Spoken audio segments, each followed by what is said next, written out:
First of all आप सभी को दीपावली की ढेर सारी शुभकामनाएं। जी हाँ फ्रेंड्स, आप सभी का स्वागत है आपके अपने यूट्यूब चैनल आरजीएस पर।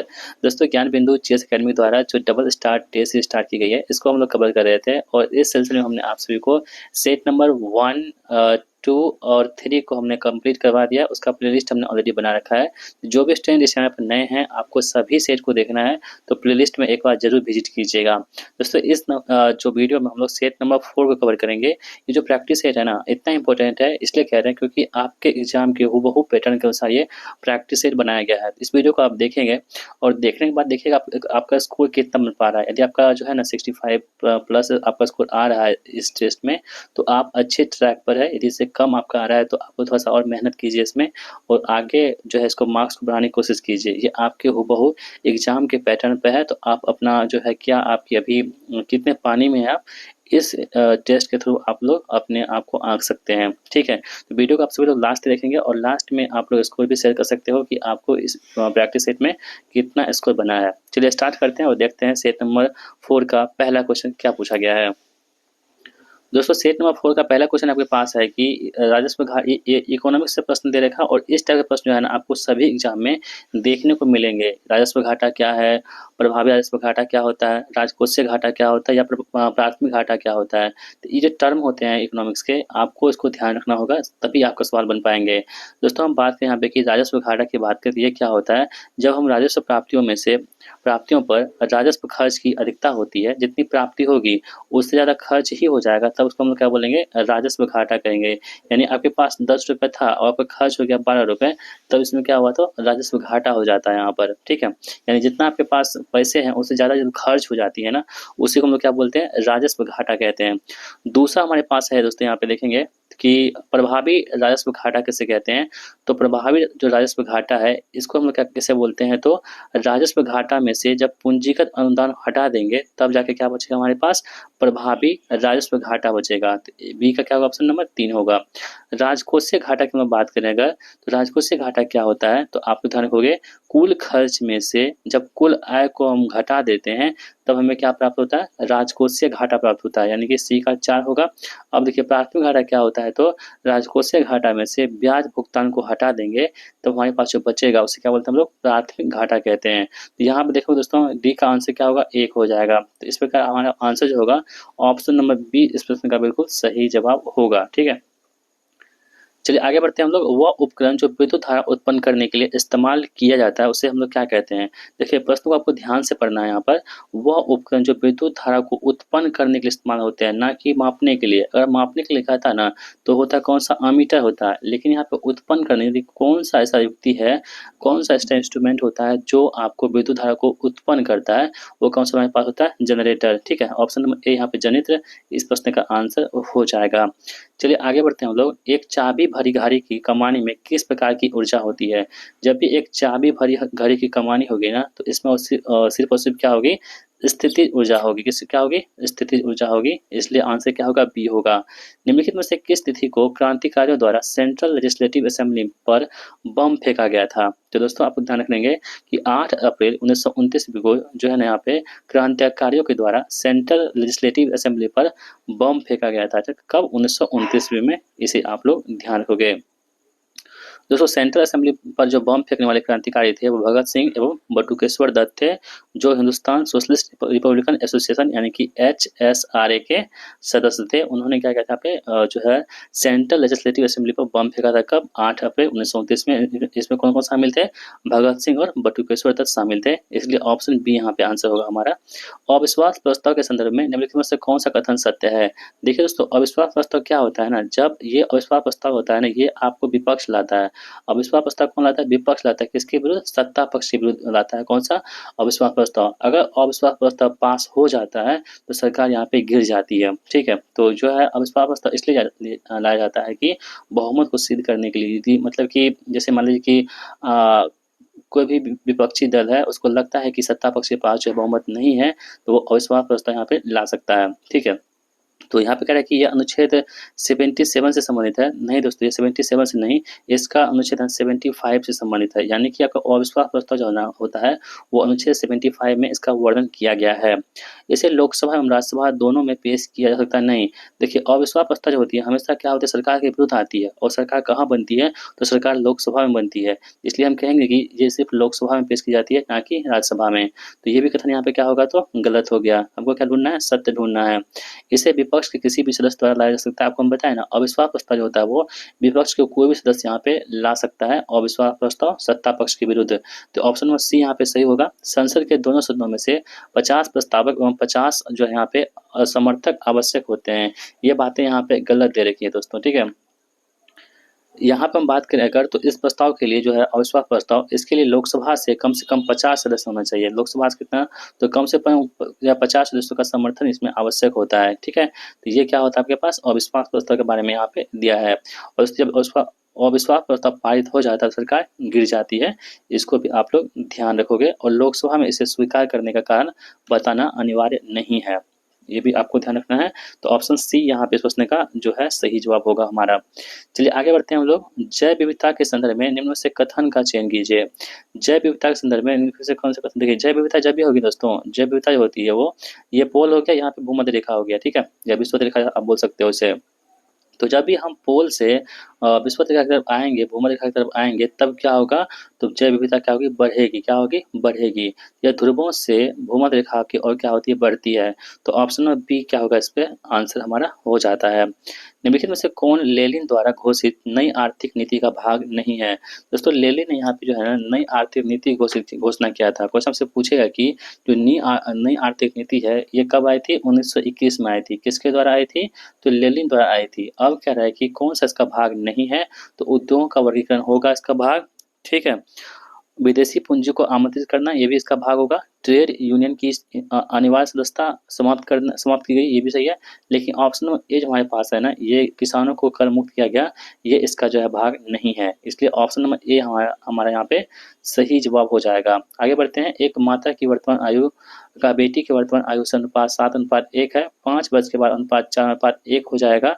तो उनकी वर्तमान आयु में कितना का अंतर है। दोस्तों जब भी इस टाइप का सवाल रहेगा रेशियो का, तो आप क्या करेंगे, वर्तमान पूछा है ना, तो आप इन दोनों को देखिए कितना का अंतर है। 7 में से गया कितना, 6, यानी 6 से जो हमारा ऑप्शन कट जाएगा वही हमारा आंसर होगा। 6 से देखेंगे तो ये नहीं कटेगा, ये नहीं कटेगा, ये नहीं कटेगा, आंसर ए यानी कि 32 यहाँ पे कट जाएगा। तो आप एक झटके में यहाँ पे आंसर निकाल सकते थे, आपको कुछ भी करने की जरूरत नहीं थी। यदि इससे 2 ऑप्शन मिलता तब जाके हम आगे प्रोसेस करते हैं। बाकी एक ऑप्शन से हमारा काम बन गया तो हम यहाँ पे छोड़ देंगे। अब देखिए यहाँ पे कह रहा है कि एक बेलन का जो है वक्र पृष्ठीय क्षेत्रफल दे रखा है कितना, 462 सेंटीमीटर स्क्वायर दे रखा है, और इसका आधार का क्षेत्रफल 346.5 सेंटीमीटर स्क्वायर दे रखा है। तो बेलन का आयतन सेंटीमीटर क्यूब में कितना होगा, ये आपको यहाँ पे बताना है, ठीक है दोस्तों। देखिए जब भी आप कोई बेलन बनाएंगे ना, स्टेप से बेलन, तो आप ऐसे बनाते हो बेलन। इसमें क्या है ना कि आधार का क्षेत्रफल, बेलन का आधार क्या हुआ, यही हुआ ना आधार। ये क्या आपको वृत्त दिख रहा है, यानी जो ये वृत्त दे रखा है ना, इसका क्षेत्रफल क्या है कि पाई आर स्क्वायर की जो वैल्यू दे रखी है हमारे पास, वो कितनी दे रखी है, 346.5 दे रखी है, ठीक है दोस्तों। यहाँ से आप क्या करेंगे तो हम आपको बता देते हैं। यहाँ से आप आर की वैल्यू निकाल लेंगे, ठीक है। आर की वैल्यू आप निकाल लोगे, जो भी आर की वैल्यू आएगी इस वक्र पृष्ठीय क्षेत्रफल में रख देंगे। तो क्या होता है ये 2πRh होता है, ठीक है, 462। यहाँ दोस्तों जब आर की वैल्यू आप रखोगे तो यहाँ से क्या होगा, आपकी एच निकल जाएगी। अब जब एच निकल जाएगी तो आप यहाँ से आयतन निकाल सकते हो, क्या, पाई आर स्क्वायर एच इसका आयतन होता है। तो आपके पास आर यहाँ से है और एच यहाँ से है, आप सॉल्व कर देंगे तो आपके पास 2425.5 इसका आंसर आ जाएगा। आप लोग सॉल्व कर सकते हैं यहाँ पर। चलिए बढ़ते हैं हम लोग अगले प्रश्न की ओर। यहाँ पे कह रहा है कि फिर से 31,866 रुपये की राशि को एबीसी के बीच में इस प्रकार विभाजित किया जाता है कि ए बी का हिस्सा 9:8 है और ए सी के हिस्से का अनुपात 4:5 है। तो बी का हिस्सा क्या होगा। देखिए दोस्तों यहाँ पे ए सी दे रखा है ना, यहाँ पे ए बी दे रखा है। तो आप ऐसे कर सकते हो कि b/1 यहाँ पे लिख लो, क्योंकि ए कॉमन ले आओगे ना फिर दिक्कत नहीं होगा आपको। यहाँ पे क्या कर दो, सी कर दो। तो बी ए क्या हो जाएगा, यहाँ पे बी 8:9 हो जाएगा, और ए सी कितना जाएगा, तो यहाँ पे 4:5 हो जाएगा। तो आप इसे सॉल्व कर लीजिए। 8 चौके 32, 9 चौके 36, और कितना 9 5 45। इस सभी को आप जोड़ देंगे तो आपके पास कितना आएगा जोड़ने के बाद, तो दोस्तों 113 आएगा।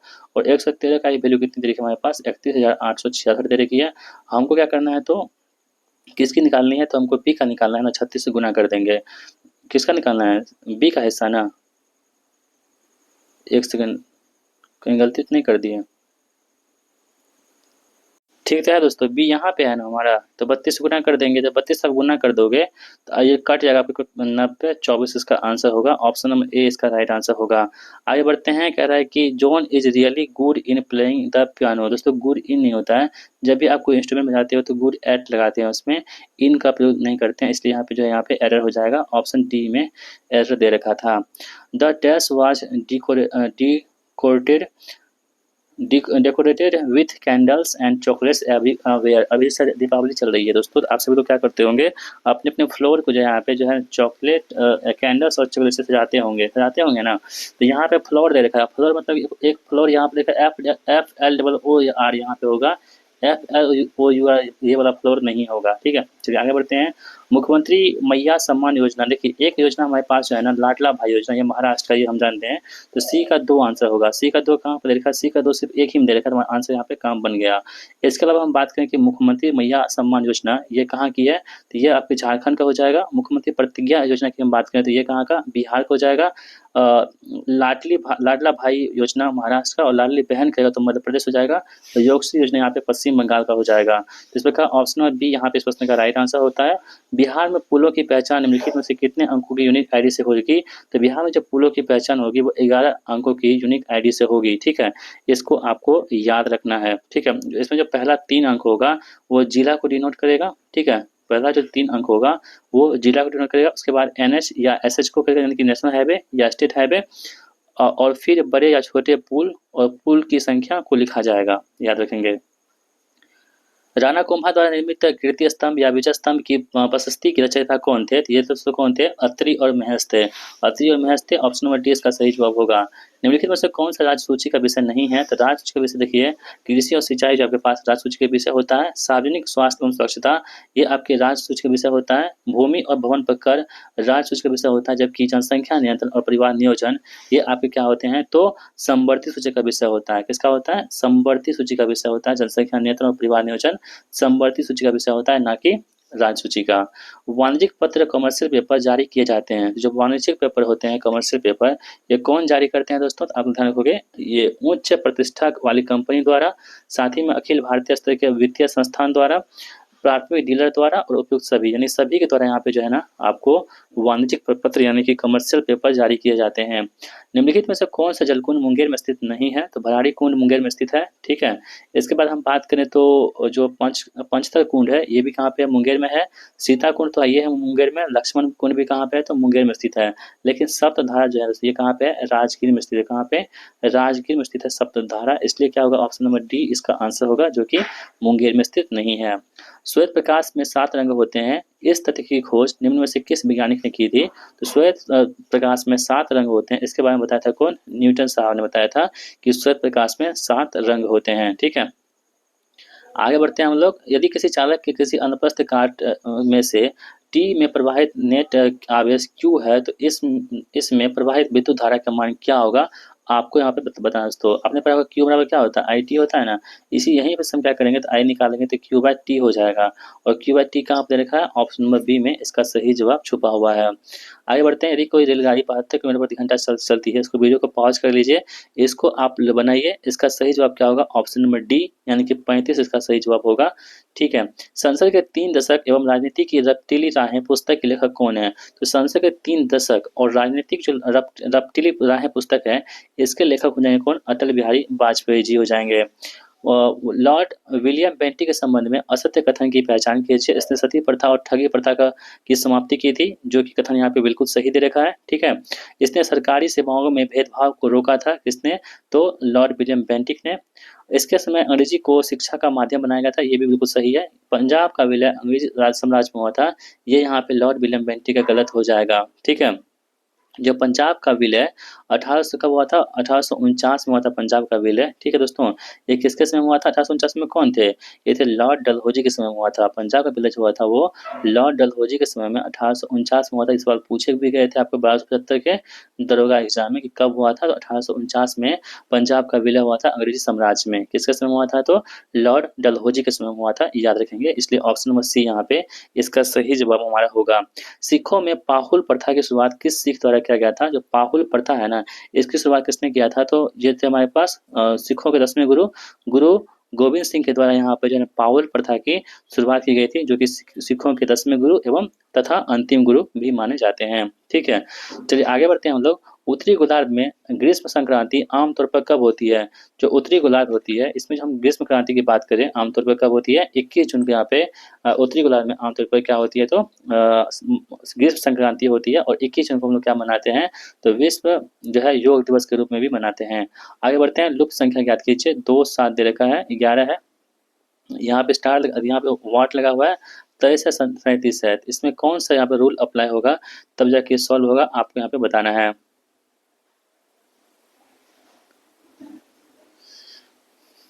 यहाँ पे तो आभास संख्या की बात यहाँ पे हो रही है।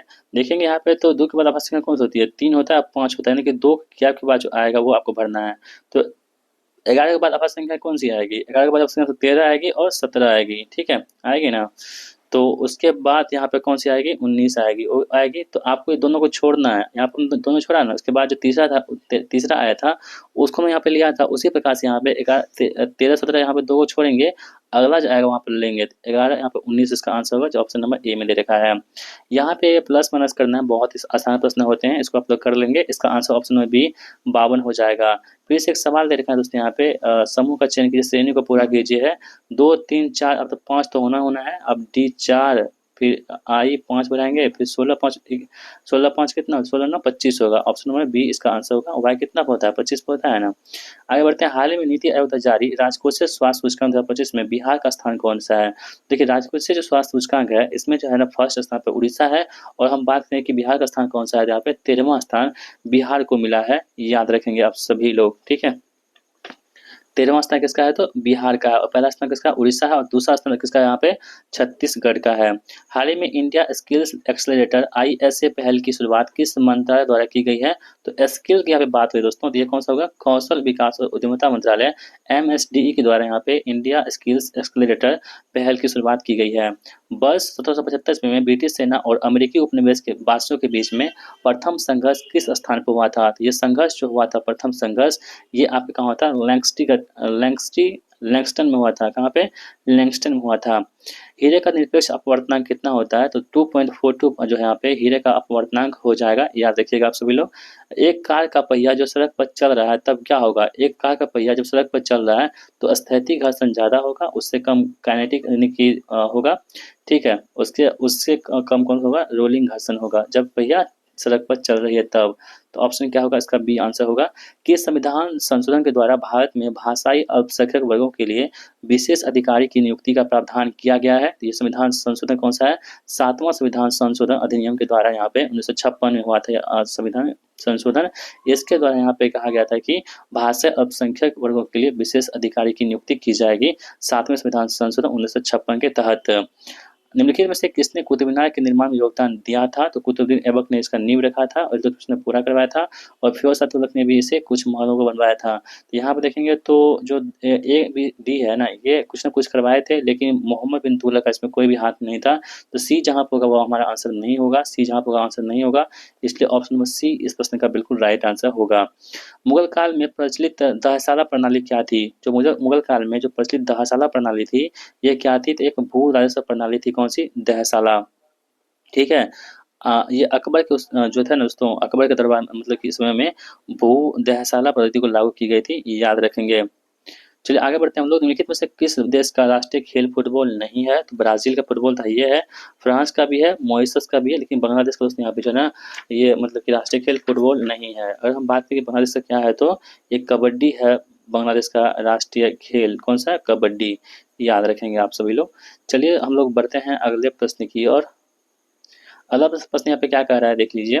अन्नपूर्णा योजना की शुरुआत किस वर्ष की गई थी? जो अन्नपूर्णा योजना है, इसकी शुरुआत कब होती है? 2000 ईस्वी में यहाँ पे अन्नपूर्णा योजना की शुरुआत होती है। याद रखेंगे। ठीक है, गरीबी एवं बेरोजगारी उन्मूलन से संबंधित योजनाएं हैं। कौन सी? अन्नपूर्णा योजनाएं। आजाद दस्ता के संदर्भ में असत्य कथन को चुनिए। आजाद दस्ता का गठन 9 नवंबर 1942 ईस्वी को हुआ था। कह रहा है कि तो ये कहा था नेपाल के राजविलास जंगल में किया गया था। दोस्तों आप यहाँ पे ध्यान रखोगे 9 नवंबर से 42 ईस्वी को हम बात करेंगे तो दीपावली की रात जयप्रकाश नारायण, सूरज नारायण सिंह और रामनंद मिश्रा और योगेंद्र शुक्ल ने हजारीबाग जेल की दीवार फांद कर भागने में सफलता प्राप्त की थी। ये 9 नवंबर को, ना कि यहाँ पे रामविलास जंगल में किया गया था अजातशत्रु का मतलब कि स्थापना किया गया था, ये नहीं किया गया था, ये भागे थे जेल से, ठीक है। ये 1943 में जो ना आजाद दस्ता की जो यहाँ पे मतलब कि गठन करते हैं कहाँ पे, नेपाल के राजविलास जंगल में, ठीक है, याद रखेंगे। युवकों को छापामार युद्ध प्रणाली की शिक्षा देने के उद्देश्य से आजाद दस्ता गठन किया गया था, बिल्कुल सही है। इसके तहत बिहार प्रांत के आजाद दस्ता का भी गठन किया गया, जिसके संयोजक सूरज नारायण सिंह बनाए गए थे, ये भी सही है। और आजाद दस्ता के रेडियो एवं प्रचार विभाग के प्रमुख कौन थे, राम मनोहर लोहिया को बनाया गया था, इसको भी आप लोग ध्यान में रखोगे। सूची 1 और सूची 2 में कीजिए। मलेरिया किससे होता है, तो मलेरिया जो होती है ना, ये आपके किससे होता है, तो यहाँ पे देखेंगे प्रोटोजोआ से होता है, ठीक है। किससे होता है, प्रोटोजोआ से होता है मलेरिया, यानी एक का एक हो जाएगा हमारे पास, ठीक है। आगे बढ़ते हैं हम लोग। डेंगू किससे होता है, डेंगू डेंगू मच्छर द्वारा फैलाने वाला रोग कौन सा है, डेंगू, बी का डी होगा। हैजा किससे होता है दोस्तों, हैजा हैजा किससे होता है, बैक्टीरिया से होता है हैजा, होता है ना। और जो दमा होता है किससे होता है, फफूंदी से, कवक से होता है। तो इस प्रकार देखेंगे ऑप्शन नंबर ए ही हमारे प्रश्न का आंसर हो जाएगा। हाल ही में बिहार के सांस्कृतिक धरोहर को जीवंत रखने के लिए उद्देश्य से नंदनगढ़ महोत्सव 2025 का आयोजन कहाँ पे किया गया है, तो इसका आयोजन कहाँ पे, पश्चिमी चंपारण जिले के लौरिया स्थित साहू जैन स्टेडियम में किया गया था, पश्चिमी चंपारण में। भीम 3.0 में व्यापारिकों के लिए कौन सी नई सुविधा जोड़ी गई है, तो भीम बेगा जोड़ी गई है। कौन सी, भीम बेगा सुविधाएं यहाँ पे जोड़ी गई है। निम्नलिखित में से किसे मध्य प्रदेश में बेबर या दहिया के नाम से जानते हैं, दोस्तों स्थानांतरित कृषि जो होती है मध्य प्रदेश की, जो स्थानांतरित कृषि होती है उसी को हम क्या बोलते हैं, बेबर या दहिया के नाम से जानते हैं। और झूम कृषि हम लोग कहाँ करते हैं, तो उत्तर पूर्वी राज्य में हम लोग झूम कृषि करते हैं। और कुमारी कहाँ करते हैं, कुमारी की जो खेती होती है वो कहाँ पे, पश्चिमी घाट में, इसे मतलब कुमारी के नाम से जानते हैं। और पोंडू पेंडा बात करें तो आंध्र प्रदेश में जाएगा। दीपा कहाँ पे, छत्तीसगढ़ में। कुरबा कहाँ पे, झारखंड में। पामलू मणिपुर में। वालरे या वाल्टरे राजस्थान में। और बेवर दैया मध्य प्रदेश में। और जो पामाडबी, कामन और विंग कहाँ पे, उड़ीसा में। 9 फरवरी 1757 ईस्वी को अलीनगर की संधि किसके बीच में हुई थी, रॉबर्ट क्लाइव और जो है सिराजुद्दौला, इसके बीच में अलीनगर की संधि हुई थी। कब, 9 फरवरी 1757 ईस्वी को होती है, ठीक है। ऑप्शन नंबर ए यहाँ पे आंसर हमारा हो जाता है। आगे बढ़ते हैं हम लोग। लाल किला का मुकदमा नवंबर 1945 ईस्वी का मुख्य अभियुक्त निम्नलिखित में से कौन नहीं थे, तो यहाँ पे कौन अभियुक्त नहीं थे, आपके पास 4 ऑप्शन दे रखे हैं। वीडियो को पॉज कीजिए, अच्छे से इसको पढ़िए और इसका जवाब ढूंढने की कोशिश कीजिए। दोस्तों यहाँ पे देखेंगे आप सभी लोग, तो मेजर शाहनवाज खान इसमें थे, कर्नल प्रेम सागर भी थे, कर्नल गुरबख्श सिंह ढिल्लो भी थे, जबकि सर एन सरकार इसमें शामिल नहीं थे। शुद्ध वर्तनी वाला शब्द कौन सा, विरहनी, विरहनी कैसे लिखते हैं हम लोग, हर्षी का तो हर्षी का न दीर्घी का, विरहनी इसका सही जवाब हमारा होगा। आगे बढ़ते हैं। कान के नीचे लटकता हुआ कोमल भाग को हम क्या बोलते हैं, तो कर्णपाली के नाम से जानते हैं, क्या बोलते हैं, कर्णपाली कहते हैं। निम्नलिखित में से किसे फजल अली आयोग में सदस्य के रूप में नियुक्त नहीं किया गया था, न्यायमूर्ति फजल अली को किया गया था, के एम पन्नीकर को भी किया गया था, एच एन कुंजरू को किया गया था, जबकि सदा पटेल को यहाँ पे इसमें शामिल नहीं किया गया था। वह शैवाल जिसका उपयोग अंतरिक्ष यात्री भोजन के रूप में करते हैं वो है कौन सा, क्लोरेला। हमारे जिह्वा पर कौन सी अभिग्राही रिसेप्टर स्थित होती है, दोस्तों रस संवेदी जो है हमारे पास जिह्वा पर स्थित होती है। हाल ही में भारतीय सेना द्वारा आयोजित त्रिसेवा युद्ध अभ्यास प्रचंड प्रहार किस राज्य में आयोजित किया गया था, तो प्रचंड प्रहार दोस्तों हम बात करें तो ये कहाँ पर आयोजित किया गया था, तो अरुणाचल प्रदेश में इसको आयोजित किया गया था। हाल ही में 100% इलेक्ट्रिक वाहनों को अपनाने वाला कौन सा देश बना है, तो नॉर्वे, जहाँ पे 100% इलेक्ट्रॉनिक वाहनों को अपनाने वाला देश विश्व का पहला देश बन चुका है, कौन सा, नॉर्वे। सूची 1 और सूची 2 को मिलान कीजिए। कौशल कौशल की राजधानी कहाँ पे थी, तो कौशल राजधानी कहाँ पे, दोस्तों श्रावस्ती में थी कौशल की राजधानी, ठीक है। उसके बाद हम बात करते हैं अंग कहाँ पे, चंपा हो जाएगा, मगध कहाँ पे, राजगिरी, और मत्स्य कहाँ पे, विराटनगर। ऑप्शन नंबर ए यहाँ पे राइट आंसर होगा। हर्यक वंश के शासकों का काल क्रमानुसार आरोही क्रम से चाहिए, तो बिंबिसार पहले होंगे, उसके पुत्र अजातशत्रु, उसका पुत्र उदयन, उसका पुत्र नागदशक। ऑप्शन बी यहाँ पे राइट आंसर होगा। शिव सुंदर दोस्तों कहाँ पे, कर्नाटक में है, एक का बी होगा आंसर, एक का बी कहाँ है, यहाँ है, ये तीनों में है, ठीक है। दुर्गावती कहाँ पे, तो बिहार में है दुर्गावती, बी का 3 होगा, बी का 3 कहाँ पे दे रखा है, सिर्फ एक में दे रखा है। ऑप्शन सी हमारे प्रश्न का आंसर होगा। बाकी पुनासा कहाँ पे, राजस्थान में, धुआंधार कहाँ पे, मध्य प्रदेश में है। हाल ही में प्रकाशित पुस्तक संस्कृत का 5वां अध्याय नामक पुस्तक के लेखक कौन है? डॉक्टर प्रभात ओझा इस पुस्तक के लेखक हो जाएंगे। किसी परिनालिका के भीतर चुंबकीय क्षेत्र क्या होता है दोस्तों? सभी जगह क्या होती है? यहाँ पे समान होती है। क्वांटम संख्या कितनी होती है? क्वांटम संख्या 4 प्रकार की होती है। हाल ही में अंतर संसदीय संघ IPU की 150वीं महासभा की कहाँ आयोजित किया गया था? ताशकंद उज्बेकिस्तान में। फ्रंटियर टेक्नोलॉजी रेडिनेस इंडेक्स 2025 किस संस्था द्वारा जारी की गई है? ये अंकटार द्वारा यहाँ पे जारी की गई है। यहाँ पे क्या है कि कौन सही सुमेलित है? तो बुइया, जहाँ पे बुइया ये आंध्र प्रदेश, ये बिल्कुल सही दे रखा है यहाँ पे, ठीक है। बुइया जो आंध्र प्रदेश में, ये कथन बिल्कुल यहाँ पे सही हमारा हो जाता है, ठीक है। चलिए बढ़ते हैं अगले प्रश्न की हम लोग। संविधान सभा के अस्थायी अध्यक्ष कौन थे? डॉक्टर राजेंद्र प्रसाद थे अस्थायी अध्यक्ष। समिति है उसके अध्यक्ष बताने आपको। संचालन समिति कौन थे? डॉक्टर राजेंद्र प्रसाद। डी का 1 होगा। डी का 1 कहाँ पे? ऑप्शन नंबर ए में ही दे रखा है। 1 का 4 संघ शक्ति समिति कौन थे? जवाहरलाल नेहरू थे। प्रांतीय संविधान समिति की बात करें तो ये कौन थे? सरदार पटेल जी थे। मौलिक अधिकार के उप समिति कौन थे? जीवी कृपलानी थे। H2SO4 की परमाणुकता कितनी होती है? इसकी परमाणुकता की दोस्तों हम बात करें तो कितनी होती है? 7 होती है। कितनी? 7। 4 2 6 1 7। C6 14 N7 14। दोस्तों देखेंगे तो यहाँ पे जो है भार, जो भार, ये दोनों क्या बराबर है, इसलिए संभारिक हो जाएगा। ओरंग टाइगर रिजर्व किस राज्य में स्थित है? ओरंग कहाँ पे? असम में। ओरंग कहाँ पे? असम में स्थित है ओरंग। चलिए आगे बढ़ते हैं। साइमन कमीशन के विरोध किए जाने का मुख्य कारण क्या था? क्योंकि इसमें कोई भी भारतीय सदस्य नहीं थे, इसलिए।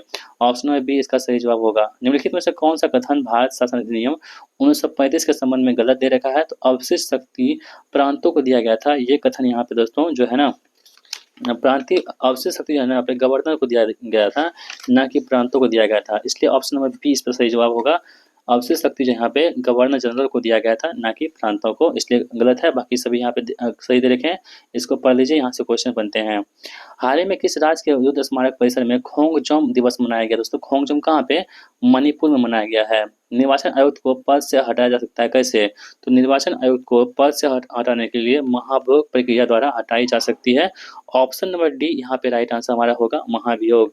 हाल ही में भारत के राष्ट्रपति द्रौपदी मुर्मू को सिटी ऑफ ऑनर से किस देश द्वारा सम्मानित किया गया है? तो पुर्तगाल के द्वारा यहाँ पे सम्मानित किया गया है। हाल ही में इसरो ने 2028 के लिए कौन सा मिशन घोषणा की है? तो 2028 के लिए इसरो ने घोषणा की है, वो मिशन कौन सा? यहाँ पे चंद्रयान 5 मिशन की घोषणा की है। किसने? इसरो ने 2028 के लिए। पदार्थ के कणों को बांध कर रखने वाला बल क्या होता है? अंतराण्विक बल होता है, इंटरमोलिकुलर फोर्स जिसे बोलते हैं हम लोग। वायुमंडल में कार्बन डाइऑक्साइड की मात्रा कितनी है दोस्तों? इसमें जो आंसर की दे रखा है ना, एनसीईआरटी के अनुसार दोस्तों बात करें 0.036% यहाँ पे लिया गया है। एनसीईआरटी में बातें लिखी गई हैं, आप लोग पढ़ सकते हो, ठीक है। कितने होते हैं? 0.036% यहाँ पे एनसीईआरटी में इसकी बातें लिखी गई है। इतना जो यहाँ पे आंकड़ा लिखा गया है। किस प्रधानमंत्री के कार्यकाल के दौरान संशोधित नगरपालिका विधेयक 74वां संविधान संशोधन अधिनियम आया था? वो पीवी नरसिम्हा राव के समय में आया था, ठीक है।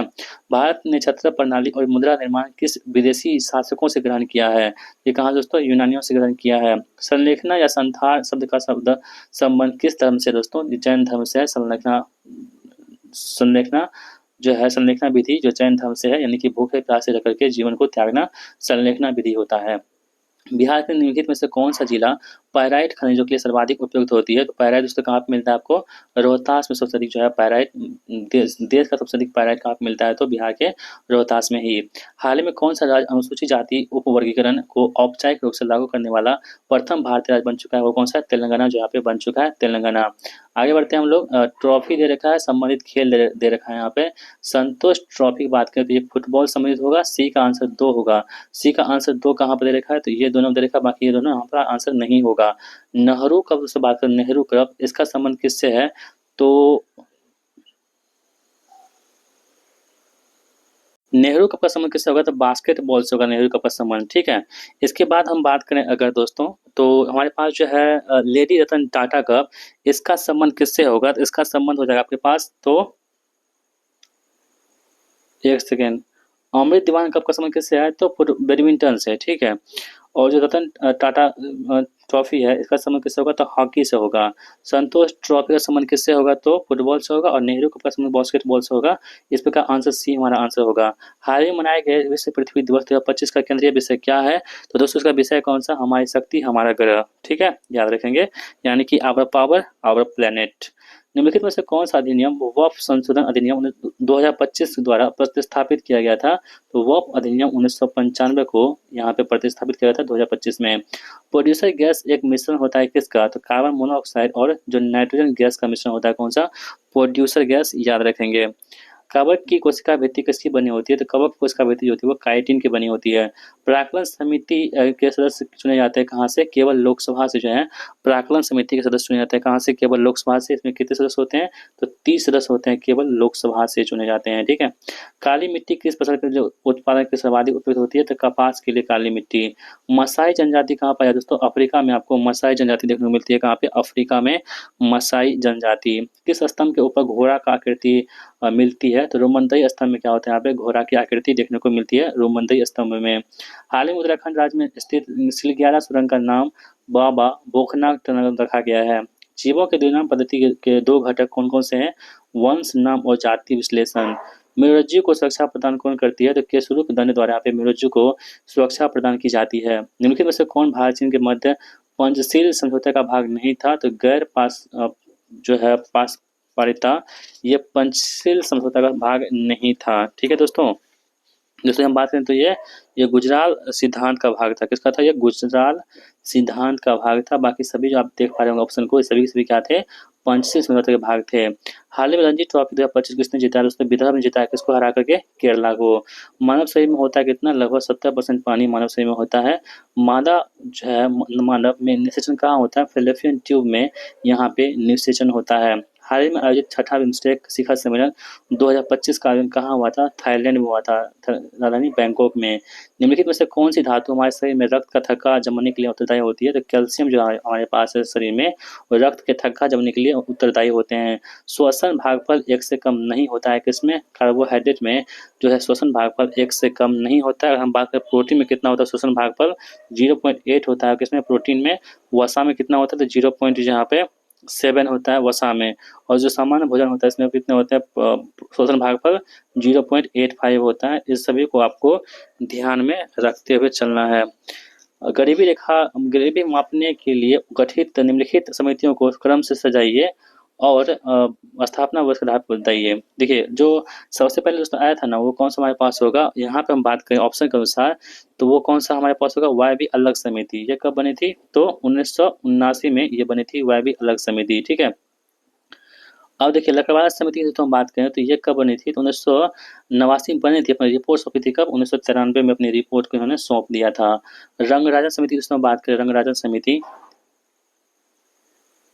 ठीक है। और उसके बाद सुरेश तेंदुलकर समिति ये कब बनी थी? 2004 में बनी थी। 2009 में अपनी रिपोर्ट को यहाँ पे सौंपती है।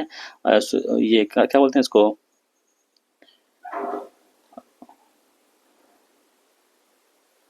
तो इस प्रकार हमारे पास आंसर होगा 4, 1, 3, 2 यानी कि बी बाय अलग समिति होगा। उसके बाद कौन सा? लकड़वाला समिति। उसके बाद कौन सा? सुरेश तेंदुलकर समिति। और लास्ट में कौन सा? रंगराजन समिति बनी थी। ठीक है दोस्तों, इसको आपको ध्यान रखना है। और रंगराजन समिति कब बनी थी? 2012 में बनी थी और अपना रिपोर्ट जो 2014 में सौंपी थी। ये सबसे लेटेस्ट वाला था। तो ऑप्शन नंबर डी इसका आंसर होगा हमारा। विदेशी मुद्रा भंडार में निम्न में से क्या शामिल की जाती है? तो विदेशी मुद्रा भंडार में सोना को, विदेशी परिसंपत्तियों को, विशेष आहरण अधिकार एसडीजी को, एसडीआर को, इन सभी को यहाँ पे देखेंगे तो शामिल की जाती है। तो ऑप्शन नंबर डी इस प्रश्न का आंसर होगा। तो इस प्रकार सेट नंबर 4 को भी हमने यहाँ पे कंप्लीट कर दिया है और उम्मीद करते हैं वीडियो आप लोगों ने यहाँ तक देखा होगा। ठीक है। यदि आप लोगों ने इस वीडियो को यहाँ तक देखा है तो आप सभी को हमारी तरफ से बहुत बहुत शुभकामनाएं। और आप सभी लोग जो है कमेंट बॉक्स में हैप्पी दिवाली लिखिएगा। देखते हैं कौन कौन जो है स्टूडेंट इस वीडियो को यहाँ तक देखें। यदि आपने देखा होगा तो आप लोग जरूर कमेंट करेंगे हैप्पी दिवाली। ठीक है। तो इस वीडियो को देखने के लिए आप सभी का थैंक यू सो मच। एक बार फिर से हमारी तरफ से आप सभी को ढेर सारी शुभकामनाएं दीपावली की।